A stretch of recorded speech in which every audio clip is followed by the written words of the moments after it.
الحمدللہ نحمدہ ونصلی علی رسول الکریم۔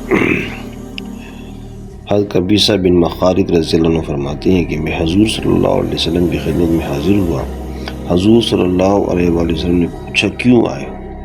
میں نے عرض کیا میری عمر زیادہ ہو گئی ہے، میری ہڈیاں کمزور ہو گئی ہیں، یعنی میں بوڑھا ہو گیا ہوں۔ میں آپ صلی اللہ علیہ وسلم کی خدمت میں اس لیے حاضر ہوا ہوں تاکہ مجھے آپ وہ چیز سکھائیں جس سے اللہ تعالیٰ مجھے نفع دے۔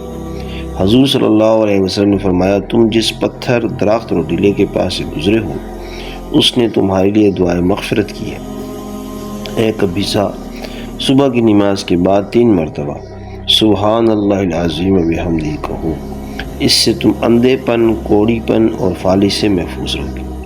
اے قبیصہ، یہ دعا بھی پڑھا کرو، اللہم انی اسألک مما عندک وافض علی من فضلک وانشر علی من رحمتک وانزل علی من برکاتک۔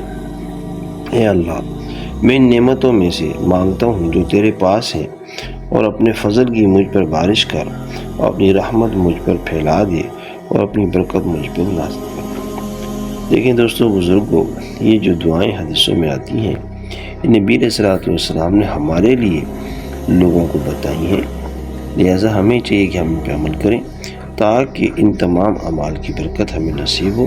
جزاک اللہ خیر۔